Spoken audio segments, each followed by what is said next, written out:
ಸಹೋದರರಿಗೂ ಸಹ ಹೊಸ ವರ್ಷದ ಶುಭಾಶಯಗಳು.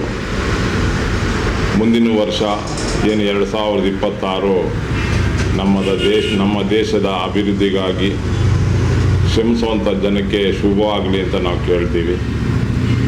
ಯಾರು ಒಳ್ಳೆತನವಾಗಿ ಜನಗಳನ್ನ ವಿಶ್ವಾಸಕ್ಕೆ ಇಟ್ಕೊಂಡು ಸೇವೆ ಸಲ್ಲಿಸ್ತಾ ಇದ್ದಾರೆ ಅವರೆಲ್ಲರಿಗೂ ಸಹ ಬಾಬಾ ಸಾಹೇಬ್ ಅಂಬೇಡ್ಕರ್ ಅವರ ಪ್ರತಿಷ್ಠಾನದ ವತಿಯಿಂದ ಶುಭ ಹಾರೈಸ್ತಾ ಇದ್ದೀವಿ.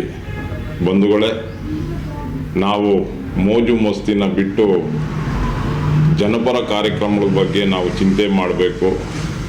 ನಾವು ಹುಟ್ಟಿದಂಥ ಹಳ್ಳಿಗಳಲ್ಲಿ ಹೋಗಬೇಕು. ಹಳ್ಳಿಗಳಲ್ಲಿ ಸರ್ಕಾರಿ ಶಾಲೆಗಳಿರ್ತವೆ, ಬಡ ಮಕ್ಕಳು ವಿದ್ಯಾಭ್ಯಾಸ ಮಾಡ್ತಾ ಇರ್ತಾರೆ.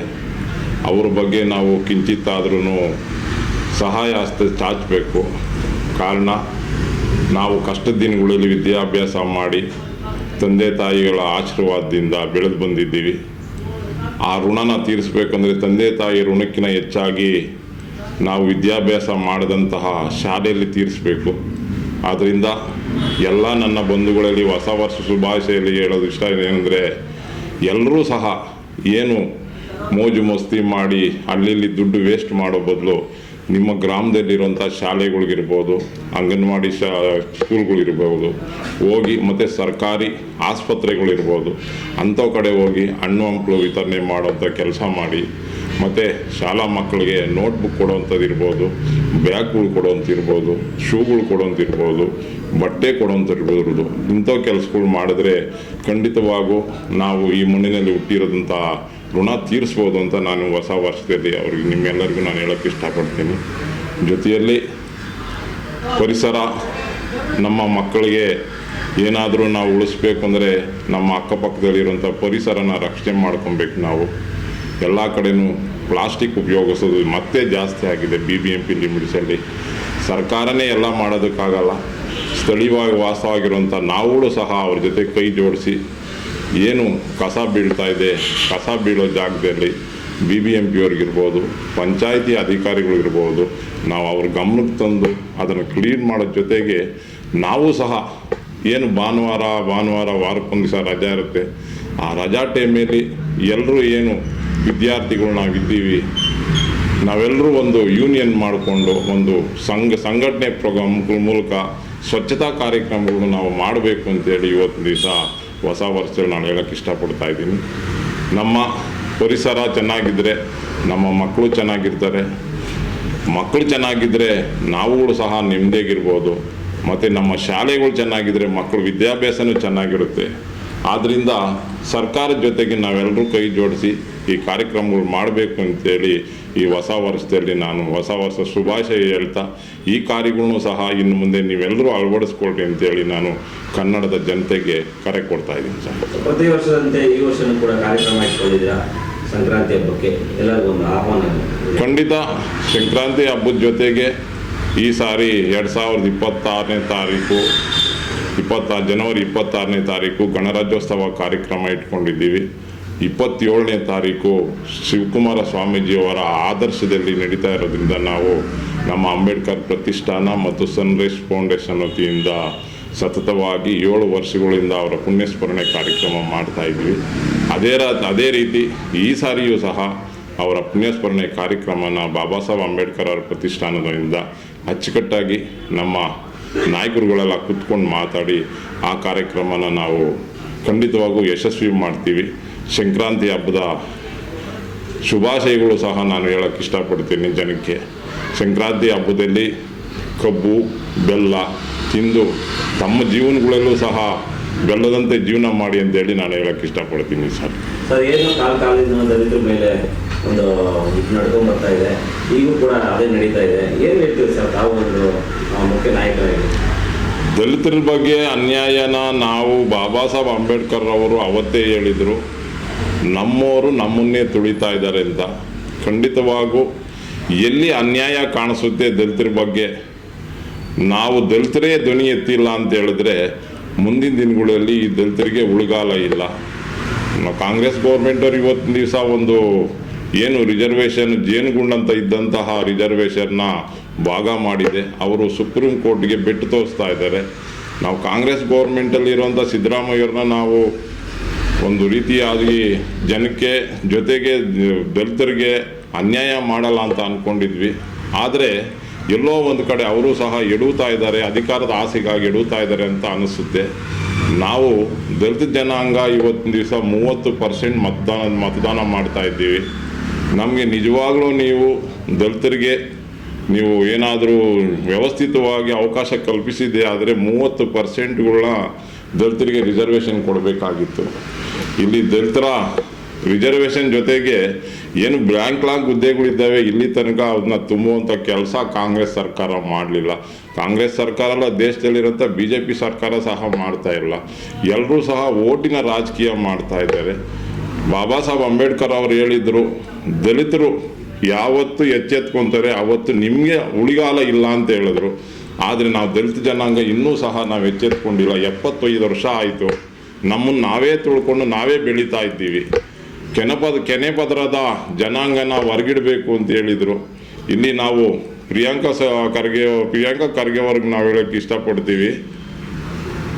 ಸುಮಾರು 30-40 ವರ್ಷದಿಂದ ಸತತವಾಗಿ ನಿಮ್ಮ ತಂದೆಯವರಾದಮೇಲೆ ನೀವಾದ್ರಿ, ನಿಮ್ಮ ಕುಟುಂಬ ಇದೇ ರೀತಿಯೇ ಎಲ್ಲರೂ ಸಹ ರಿಸರ್ವೇಷನ್ ಅವರ ಕುಟುಂಬದ ಸ್ವತ್ತು ಮಾಡ್ಕೊಂಬಿಟ್ರೆ ಬೇರೆ ಜನ ಎಲ್ಲಿ ಬೆಳೆಯೋಕ್ಕಾಗುತ್ತೆ? ದಯವಿಟ್ಟು ಇನ್ನು ಮುಂದಾದ್ರೂ ಏನು ರಿಸರ್ವೇಷನ್ ಸೀಟಲ್ಲಿ ನೀವು ನಿಂತಿದ್ದೀರಾ, ದಲಿತರ ಬಗ್ಗೆ ನಿಮಗೆ ಅಭಿಮಾನ ಇದ್ದರೆ, ಕಾಳಜಿ ಇದ್ದರೆ, ಮುಂದಿನ ಎಲೆಕ್ಷನ್ ಆದರೂ ಸಹ ಮುಂದಿನ ಎಲೆಕ್ಷನ್ಗೆ ನೀವು ಬೇರೆ ಕಡೆ ನಿಂತ್ಕೊಂಡು ಪ್ರಾಮಾಣಿಕವಾಗಿ ದುಡಿತಾ ಇರೋಂಥ ದಲಿತರಿಗೆ ಅವಕಾಶ ಮಾಡಿಕೊಡಿ ಅಂತ ಎಲ್ಲ ಪಕ್ಷದಲ್ಲಿರುವಂಥ ನಾಯಕರಿಗೂ ನಾನು ಹೇಳೋಕ್ಕೆ ಇಷ್ಟಪಡ್ತೀನಿ. ಯಾಕೆಂದರೆ ಇದು ರಿಸರ್ವೇಷನ್ ಬಂದು ಯಾರೊಬ್ಬರ ಆಸ್ತಿ ಅಲ್ಲ. ಅವತ್ತು ದಿವಸ ಕಷ್ಟಪಡ್ತಾ ಇದ್ದಾರೆ ನಮ್ಮ ಜನಾಂಗ ಅಂತ ಹೇಳ್ಬಿಟ್ಟು ಬಾಬಾ ಸಾಹೇಬ್ ಅಂಬೇಡ್ಕರ್ ಅವರ ಶ್ರಮದಿಂದ ಬಂದಂಥ ರಿಸರ್ವೇಷನ್ನ ಎಲ್ರಿಗೂ ಹಂಚುವಂಥ ಕೆಲಸನ ದಲಿತ ಜನಾಂಗನೇ ಮಾಡಬೇಕು ಅಂತ ನಾನು ಅವ್ರಿಗೆ ರಿಕ್ವೆಸ್ಟ್ ಮಾಡ್ಕೊತೀನಿ ಸರ್. ಮಹಾತ್ಮ ಗಾಂಧೀಜಿಯವರು ನಮ್ಮ ದೇಶಕ್ಕೆ ಸ್ವತಂತ್ರ ತಂದುಕೊಟ್ಟರು. ಎಲ್ಲೊಂದು ಕಡೆ BJP ಸರ್ಕಾರ, ಕೇಂದ್ರ ಸರ್ಕಾರದಿಂದ ಅವಹೇಳನಕಾರಿ ವಿಚಾರಗಳು ನಡೀತಾ ಇದೆ. ಹಾಗೆ ನೋಟ್ನಲ್ಲಿ ಅವರನ್ನು ತೆಗೆದು ಬೇರೆ ಇದನ್ನ ಹಾಕಬೇಕು ಅನ್ನೋ ಚರ್ಚೆ ನಡೀತದೆ. ಏನೇನು ಸರ್ ಬಗ್ಗೆ? ದೇಶದಲ್ಲಿ ಯಾವುದೇ ವ್ಯಕ್ತಿ ಆಗಿರ್ಬೋದು ಇನ್ನೊಬ್ಬರನ್ನ ಅವಹೇಳನ ಮಾಡುವಂಥ ಕೆಲಸನ ಮೊದಲು ನಿಲ್ಲಿಸಬೇಕು. ಅವತ್ತಿನ ದಿವಸದಲ್ಲಿ ಮಹಾತ್ಮ ಗಾಂಧಿಯವರು ಕಷ್ಟಪಟ್ಟು ಈ ದೇಶಕ್ಕೆ ಸ್ವತಂತ್ರ ತರ್ಕೊಡ್ಬೇಕಾದ್ರೆ ಅವ್ರಿಗೆ ಲಕ್ಷಾಂತರ ಜನ ಬೆಂಬಲರಾಗಿ ನಿಂತಿದ್ರು. ಉದಾಹರಣೆಗೆ ಸರ್ದಾರ್ ವಲ್ಲಭಾಯ್ ಪಟೇಲ್ ಅವರು ಉಕ್ಕಿನ ಮನುಷ್ಯ ಅಂತ ನಾವು ಹೇಳ್ತೀವಿ. ಅವತ್ತು ದಿವಸ ಅವ್ರು ಹೆಗಲು ಕೊಟ್ಟಿಲ್ಲ ಅಂತ ಹೇಳಿದ್ರೆ ಇವತ್ತು ನಮಗೆ ಸ್ವತಂತ್ರ ಬರ್ತಿಲ್ಲ. ಅದೇ ರೀತಿ ಸಾವಿರಾರು ಜನ ಅವ್ರ ಹಿಂದೆ ನಿಂತಿದ್ರು. ಅದನ್ನು ನಾವು ಮುಂದಿಟ್ಟುಕೊಂಡು ಈ ದೇಶದಲ್ಲಿ ನೋಟಿನಲ್ಲಿ ಮಹಾತ್ಮ ಗಾಂಧಿಯವರು ತಂದರು. ನಿಜವಾಗಲೂ ಭಾರತ ದೇಶದಲ್ಲಿ ಸಂವಿಧಾನ ಕೊಟ್ಟಂಥ ಅಂಬೇಡ್ಕರ್ ಅವರಿಗೆ ಗೌರವ ಕೊಡಬೇಕಂತ ಹೇಳಿದರೆ ಅವತ್ತು ದಿವಸ ಕಾಂಗ್ರೆಸ್ ಸರ್ಕಾರ ನೋಟ್ನಲ್ಲಿ ಅಂಬೇಡ್ಕರ್ ಅವರ ಫೋಟೋ ತರಬೇಕಾಗಿದೆ. ಯಾಕೆಂದರೆ ರಿಸರ್ವ್ ಬ್ಯಾಂಕ್ ಸೃಷ್ಟಿ ಮಾಡಿದೆ ಬಾಬಾ ಸಾಹೇಬ್ ಅಂಬೇಡ್ಕರ್ ಅವರು. ಅವರ ದೂರದ ಆಲೋಚನೆಯಿಂದ ನಮ್ಮ ಸಂವಿಧಾನದಲ್ಲಿ ಎಲ್ಲ ರೀತಿಯಾದಂಥ ಅಂಶಗಳನ್ನ ಅವರು ಅಡಕ ಮಾಡಿಕೊಟ್ಟಿದ್ರು. ಆದರೆ ಬೇರೆ ದೇಶಗಳಲ್ಲಿ ನಾವು ನೋಡ್ತಾ ಇದ್ದೀವಿ ಬಾಬಾ ಸಾಹೇಬ್ ಅಂಬೇಡ್ಕರ್ ಅವರ ಫೋಟೋಗಳನ್ನ ನೋಟ್ನಲ್ಲಿ ಹಾಕ್ತಾ ಇರೋದು. ಆದರೆ ನಮ್ಮ ದೇಶದಲ್ಲಿ ನಮ್ಮ ಸಂವಿಧಾನ ಪಿತಾಮಹ ಏನಿದ್ದಾರೆ ಅವರ ಭಾವಚಿತ್ರನ ಹಾಕೋಕ್ಕೆ ನಾವು ಹಿಂದೆ ಮುಂದೆ ನೋಡ್ತಾ ಇದ್ದೀವಿ. ಈಗ ಅದೇ ಕೆಲಸನ ಇವಾಗ BJPಯವರು ಬಂದು ನಾವು ಮಹಾತ್ಮ ಗಾಂಧೀಜಿಯವ್ರನ್ನ ವಾಪಸ್ ತೆಗಿತಾ ಇದ್ದೀವಿ. ನಾಳೆ ಒಂದು ದಿವಸ ನಾವು ಹೇಳ್ತಾ ಇದ್ದೀವಿ ಈ ದೇಶಕ್ಕೆ ಅಜಾತ ಶತ್ರು ಅಂತ ಹೇಳ್ಬಿಟ್ಟು ವಾಜಪೇಯಿ ಅವರಿದ್ದರು. ಅವರಂಥ ವ್ಯಕ್ತಿತ್ವವಾದಂಥ ಮನುಷ್ಯ ಯಾರೂ ಸಿಗಲ್ಲ ನಮ್ಮ ದೇಶದಲ್ಲಿ. ಹಾಗಂತ ಹೇಳ್ಬಿಟ್ಟು ಅವ್ರು BJPಯವರಂತ ನಾವು ತಗೊಳ್ಳೋದೇನೂ ಇಲ್ಲ. ಯಾಕೆಂದರೆ ಅವರು ಹಾಕ್ಕೊಟ್ಟಂತಹ ಒಂದು ಮ್ಯಾನಿಪ್ಯುಲೇಟಲ್ಲಿ ಇವತ್ತು ದಿವಸ ಮೋದಿಯವರು ನಡೀತಾ ಇದ್ದಾರೆ. ದೇಶದ ಉದ್ದಗಲಕ್ಕೂ ಸಹ ನಾವು ಸಂಪರ್ಕ ಕಲಿಸ್ಬೇಕು ಅಂತ ಹೇಳ್ಬಿಟ್ಟು ಅವತ್ತು ವಾಜಪೇಯಿ ಅವರು ಶ್ರಮ ಪಟ್ಟಿದ್ದಕ್ಕೆ ಇವತ್ತು ಆ ಮ್ಯಾನಿಪ್ಯುಲೇಟಲ್ಲೇ ಬರ್ತಾ ಇದೆ ಹೊರತು ಬೇರೆ ಮ್ಯಾನಿಪ್ಯುಲೇಟ್ BJPಯವ್ರ ತರಕ್ಕೆ ಆಗಿಲ್ಲ. ಇವತ್ತು ತನಕನೂ ಏನು ಮೇಕ್ ಇನ್ ಇಂಡಿಯಾ ಮಾಡಿದ್ರು ಆದರೂ ಸಹ ಫೇಲ್ಯೂರ್ ಆಯಿತು. ಮತ್ತು ಏನು ನಮಗೆ ಇನ್ಫ್ರಾಸ್ಟ್ರಕ್ಚರ್ ಬರಬೇಕು ಅಂತ ಹೇಳಿದ್ರೆ ನಮಗೆ ರಾಜೀವ್ ಗಾಂಧಿಯವರು ದೇಶದ ಉದ್ದಗಲಕ್ಕೂ ಸಹ ನಾವು ಇದನ್ನು ಕಲ್ಪಿಸ್ಬೇಕು ಅಂದರೆ ಅದಕ್ಕೆ ರಾಜೀವ್ ಗಾಂಧಿಯವರು ಅವತ್ತು ಶ್ರಮ ಪಟ್ಟಿದ್ದಕ್ಕೆ ಇವತ್ತಿನ ದಿವಸ ನಮ್ಮ ಇಡೀ ಪ್ರಪಂಚಕ್ಕೆ ನಮ್ಮ ದೇಶ ಏನು ಅನ್ನೋದು ಗೊತ್ತಾಗ್ತಾ ಇದೆ. ಇಲ್ಲಿ ಯಾರೂ ಇಲ್ಲ ಶ್ರಮ ಪಟ್ಟಿಲ್ಲ ಅಂತೆಲ್ಲ, ಎಲ್ಲರೂ ಸಹ ಶ್ರಮಪಟ್ಟು ದೇಶ ಕಟ್ಟಿದ್ದಾರೆ. ಆದರೆ ನಾನೊಂದು ಕಿವಿ ಮಾತು ಹೇಳೋಕ್ಕೆ ಇಷ್ಟಪಡ್ತಾ ಇದ್ದೀನಿ. ದೇಶದಲ್ಲಿ ಪ್ರತಿ ವರ್ಷ ನೀವು ಬಜೆಟ್ನ ಮಂಡನೆ ಮಾಡ್ತಾ ಇದ್ದೀರಾ.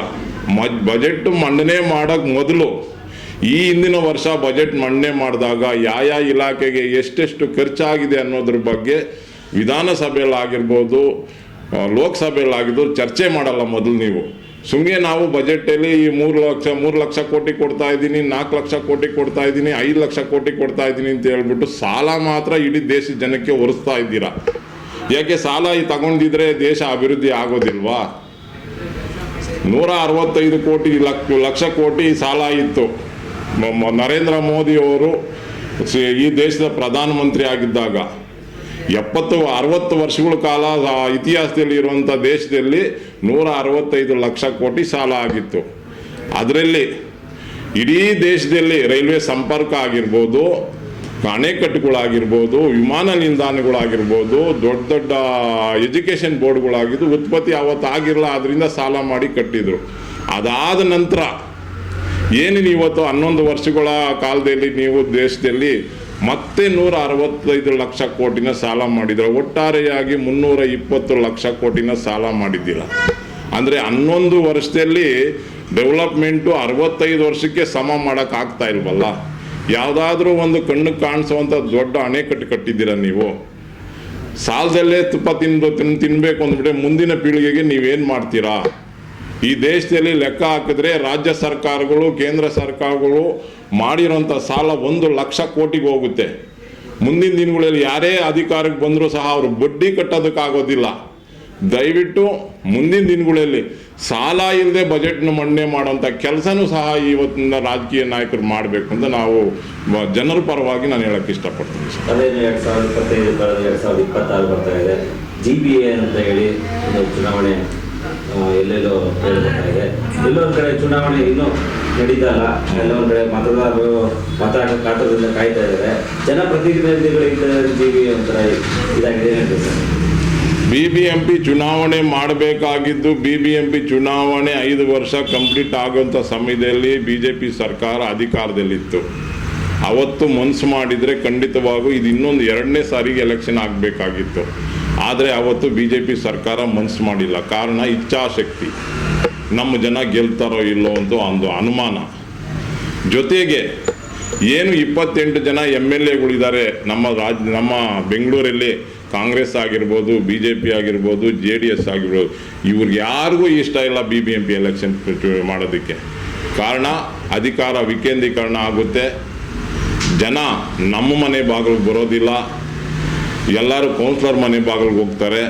ನಾವು ಸುಮ್ಮನೆ ನಾವು MLA ಆಗಿದ್ದರೂ ಸಹ ನಮಗೆ ಕೆಲಸ ಇಲ್ಲ ಅಂತ ಹೇಳ್ಬಿಟ್ಟು ಕೆಲವು ಜನ ಅಲ್ಲ, 28 ಜನ MLAಗಳು ಏನಿದ್ದೀರಾ, ನಿಜವಾಗೂ ನೀವು 2014ರಲ್ಲಿ ಚುನಾವಣೆ ಮಾಡಬೇಕು ಅಂತ ಮನಸ್ಸು ಒಗ್ಗಟ್ಟಾಗಿ ಹೇಳಿದರೆ ಅವತ್ತು ಎಲೆಕ್ಷನ್ ಆಗಿರೋದು, ಅಧಿಕಾರ ವಿಕೇಂದ್ರೀಕರಣ ಆಗ್ತಾ ಇತ್ತು. ಕಳೆದ 10 ವರ್ಷಗಳಿಂದ ಜಿಲ್ಲಾ ಪಂಚಾಯತಿ ನಿಲ್ಲಿಸಿದ್ದಾರೆ, ತಾಲೂಕ್ ಪಂಚಾಯತಿ ನಿಲ್ಲಿಸಿದ್ದಾರೆ, ಗ್ರಾಮ ಪಂಚಾಯತಿ ನಿಲ್ಲಿಸ್ಬಿಡ್ತಾ ಇದ್ರು. ಅದೇನೋ ಗ್ರಾಮ ಪಂಚಾಯತಿನ ಕಾಲಕ್ಕೆ ಮಾಡ್ತಾ ಇದ್ದಾರೆ. ದಯವಿಟ್ಟು ಸಿದ್ದರಾಮಯ್ಯವರು ಇವತ್ತಿನ ದಿವಸ ಒಂದು ಒಳ್ಳೆ ನಿರ್ಧಾರ ತಗೊಂಡು ತಾಲೂಕ್ ಪಂಚಾಯತಿ, ಜಿಲ್ಲಾ ಪಂಚಾಯತಿ, BBMP ಮತ್ತು ಪಂಚಾಯತಿಗಳನ್ನ 3 ಎಲೆಕ್ಷನ್ ಮಾಡಬೇಕು ಅಂತ ಮುಂದೋಗಿದ್ದಾರೆ.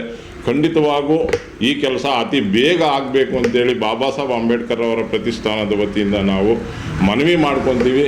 ಯಾವುದೇ ಕಾರಣಕ್ಕೂ ಚುನಾವಣೆಯಿಂದ ಹಿಂದೆ ಸರಿಬಾರ್ದು.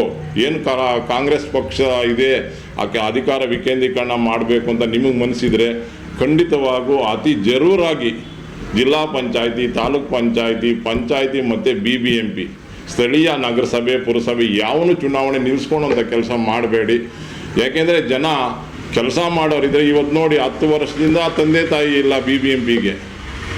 ಅವರು ಮಾಡಿದ್ದೇ ರೂಲ್ಸು, ಅಧಿಕಾರಿಗಳು ಮಾಡಿದ್ದೇ ರೂಲ್ಸು. ಎಲ್ಲೋ ಕೆಲವು ಕಡೆ ತಿಳುವಳಿಕೆ ಇರೋ ಜನ ಇರೋ ಜಾಗದಲ್ಲಿ ಅಭಿವೃದ್ಧಿ ಆಗ್ತಾ ಇದೆ, ಬೇರೆ ಕಡೆ ಎಲ್ಲೂ ಅಭಿವೃದ್ಧಿ ಆಗ್ತಾ ಇಲ್ಲ. ಆದ್ದರಿಂದ ಯಾವುದೇ ಕಾರಣಕ್ಕೂ ಇದನ್ನು ವಿಳಂಬ ಮಾಡಬಾರ್ದು. ವಿಳಂಬ ಮಾಡದೆ ಚುನಾವಣೆ ನಡೆಸಬೇಕು ಅಂತೇಳಿ ನಾವು ರಾಜ್ಯ ಸರ್ಕಾರಕ್ಕೆ ಮನವಿ ಮಾಡ್ಕೊಳ್ತೀವಿ ಸರ್.